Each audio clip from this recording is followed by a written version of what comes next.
মাকে দেখলে মনে হয় যে মা ভালো আছে, কিন্তু ভেতরে ভেতরে মা একদম ভালো নেই। সামনে মায়ের জিমন্যাস্টিক কোচের পরীক্ষা, মা চাকরিটা পাবে কিনা সেটা নিয়ে আমি খুব চিন্তায় আছি, বুঝলি? চাকরিটা পেয়ে গেলে একটা হিললে হয় বল মায়ের। আসলে মায়ের জীবনে তো কিছুই নেই না। আমি ছিলাম মায়ের সাথে, তাও না একরকম ছিল। এখন তো আমিও মায়ের কাছে নেই, মানুষটা একদম একা হয়ে গেছে। দেখ, মা খেলোয়াড় হিসেবে হয়তো নাম করতে পারেনি, কিন্তু আমি চাই মা এখন নতুন নতুন খেলোয়াড় তৈরি করুক, আমাকে তৈরি করুক। তাহলে আমি একটু শান্তি পাই যে আমার মাটা কিছু তো করতে পারলো, জীবনটা ব্যর্থ হয়নি। ফড়িং, ফড়িং।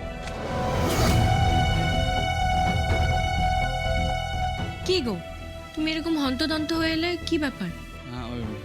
ফড়িং, তোর নীলম মামা এসছেন নিচে।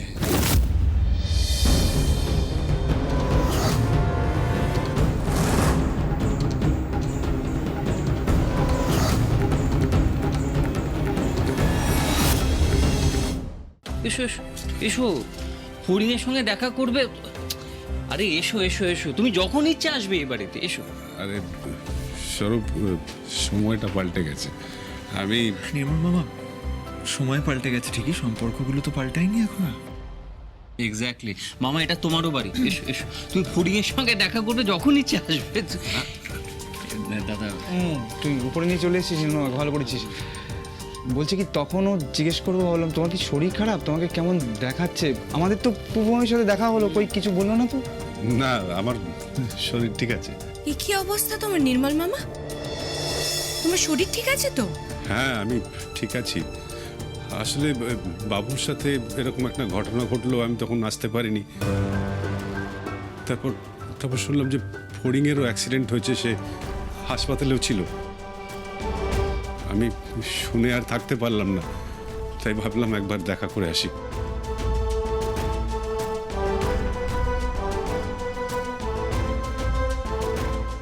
বাবু, কেমন আছিস তুই? আমি ঠিক আছি নির্মল মামা, কিন্তু তোমাকে দেখে তো খুব অসুস্থ মনে হচ্ছে। আমি ঠিক আছি। ওই দাড়ি দেখে বলছিস তো? আসলে কোথাও বেরোনো হয় না তো, তাই কাটিনি। আমার কথা ছাড়, বলছি ফড়িং কেমন আছে?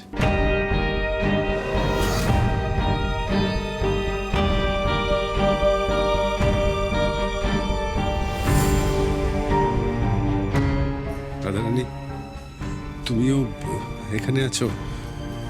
মেয়ের দুর্ঘটনার কথা শুনে তুমি এখানে আছো, তাই না? আচ্ছা, ফড়িং কেমন আছে এখন? ও বেশি চোট লাগেনি তোর?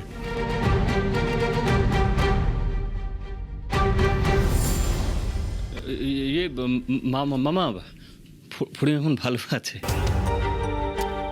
ওর ওই পায়ে ইয়ে, বাবু মামা ফড়িংকে দেখতে এসেছে, তো তুই নিয়ে যা, ভেতরে নিয়ে যা, ফড়িংয়ের সঙ্গে দেখা করিয়ে দে, যা। না না, আমার মনে হয় না ওনাকে ফড়িংয়ের ঘরে নিয়ে যাওয়াটা ঠিক হবে। রাধানটি, আমি সবটাই বুঝতে পারছি, কিন্তু উনি যখন চলেই এসছেন। শোনো, তোমরা তো সবাই জানো যে ফড়িং ওনার সাথে যোগাযোগ করতে চায় না।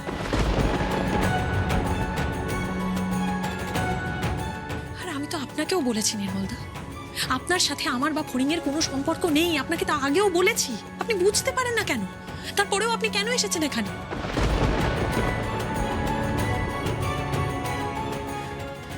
যদিও এটা আপনার আত্মীয়র বাড়ি, আপনি এখানে আসতেই পারেন, কিন্তু আলাদা করে ফড়িংয়ের সাথে দেখা করার তো কোনো দরকার নেই। ওর দেখাশোনা করার জন্য এই বাড়ির প্রত্যেকটা মানুষ রয়েছে, তারা ঠিক ফড়িংকে সামলে নেবে, ওর কোনো অসুবিধা হবে না। আমি জানি রাধারানী, ফড়িংয়ের পাশে এখন অনেকেই রয়েছে, কিন্তু আর যাই হোক, আমি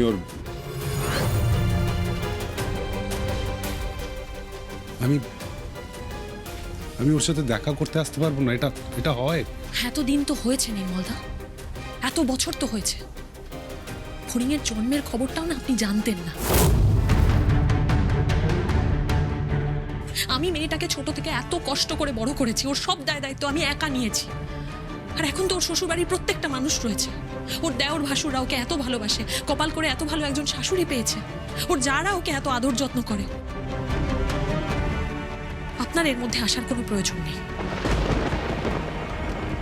যে পড়ে অধিকার ফলানোর চেষ্টা করবেন না নির্মলদা। আসলে ঠিকই, আমার এভাবে এখানে আসাটা উচিত হয়নি, এরম হুট করে চলে আসাটা।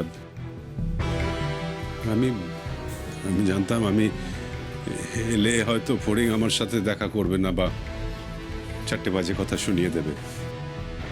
আর একবার যখন এখানে এসে পড়েছি তখন দেখাই করে যাই, না হয় 4টে আজে বাজে কথা বলবে, আমাকে ওর মনটা একটু হালকা হবে। না, আমি তো বলছি আপনার ওই ঘরে যাওয়ার কোনো দরকার নেই, কোনো অধিকারই নেই আপনার। আমি কোনো অধিকার দেখাতে বা ছল করতে আসিনি রাধা।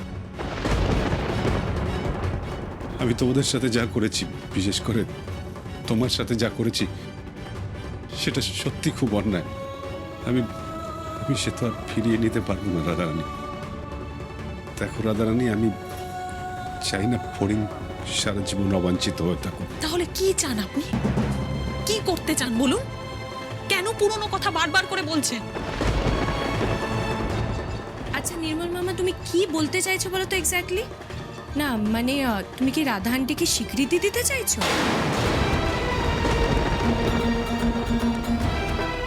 দেখো, ফড়িংকে মানতে হলে তোমাকে রাধা আন্টিকেও কিন্তু মেনে নিতে হবে, কারণ ওরা দুজন তো আলাদা নয়, একই। সেটা মানতে পারবে তো? এসব কথা বলার এখন সময় নয়। বাট কি করছো? আরে বাবা, আমি ভুল কি বললাম? নির্মল মামার কথা শুনে তো মনে হচ্ছে নির্মল মামা ফড়িংকে মেয়ে হিসেবে স্বীকৃতি দিতে চাইছে। তাহলে রাধা আন্টিকেও স্বীকৃতি দিতে হবে, মেনে নিতে হবে, তাই না? কারণ রাধা আন্টি ফড়িংয়ের মা, এটা তো ভুলে গেলে চলবে না। এসব কথা এখন কেন উঠছে বৌদি? তুমি ভাবে এসব কথা কেন বলছো এখন? এসব তো পরের প্রশ্ন। আর আমি একটা কথা বুঝতে পারছি না, মামা তো স্বীকার করছে মামা একটা অন্যায় করেছে। মামা যে কাজটা করেছে আন্টির সঙ্গে ফড়িংয়ের সঙ্গে, সেটা মামা ঠিক করেনি। মামা তো ক্ষমাও চাইছে। ফড়িংয়ের শরীরটা ভালো না, ফড়িংয়ের পায়ে ওইরকম অবস্থা, মামা একবার ফড়িংকে দেখতে এসেছে। ফড়িং যদি নিজে মামার সঙ্গে দেখা করতে না চায় তাহলে ঠিক আছে, কিন্তু আমরা কেন আমাদের মুখ খারাপ করব? আমরা কেন একটা মানুষকে আমি তো সেটা বর্দি ভাই, সবাই চুপ করতে বলছে তো চুপ করে যাও। যার ভালো তাকেই বুঝে নিতে দাও না। আর তাছাড়া আমার মনে হয় কারোর ব্যক্তিগত বিষয়ে বেশি কথা না বলাই ভালো। নির্মলদা, আমি আপনার সামনে হাত জোড় করে ভদ্রভাবে অনুরোধ করছি, আপনি আমার আর ফড়িংয়ের জীবন থেকে দূরে চলে যান। আপনি নিজের বউ বাচ্চা নিয়ে সংসার করুন না, কে বারণ করেছে? আপনি বুঝতে পারছেন না কেন? আপনি যেটা করছেন, যেটা করতে চাইছেন, সেটার জন্য আমাদের আরো বদনামের ভাগিদার হতে হচ্ছে। আপনি একদিকে বাবি আর দিদির সাথে সংসার করবেন, আর একদিকে আমার আর ফড়িংয়ের সাথে রোজ দেখা করতে আসবেন। এটা তো হয় না। এর জন্য লোক আমাদের কথা শোনাবেই, আর এটা আমাদের জন্য খুব লজ্জার।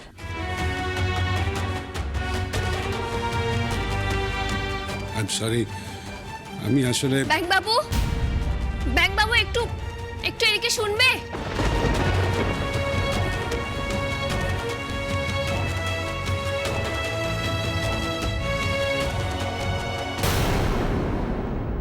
দেখো, উনি তোমার মামা, ওনাকে দেখে তোমার কষ্ট হতেই পারে। ওনার সাথে তোমরা কিভাবে ব্যবহার করবে না করবে সেটা সম্পূর্ণ তোমাদের ব্যাপার, কিন্তু আমি চাই না যে আমার বা আমার মায়ের ওপর ওনার ছায়া পড়ুক। ফড়িং কোনো মতেই নির্মল মামার সঙ্গে দেখা করতে চায় না, কিন্তু ও আবার উঠে দাঁড়াবে নির্মল মামা, এটা আমার বিশ্বাস। আর উঠে দাঁড়িয়ে নিজের হাজব্যান্ড এবং নিজের মায়ের হেল্প নিয়ে ওর যা করার ও সেটা করবে। ওর বায়োলজিক্যাল ফাদারের কোনো প্রয়োজন পড়বে না।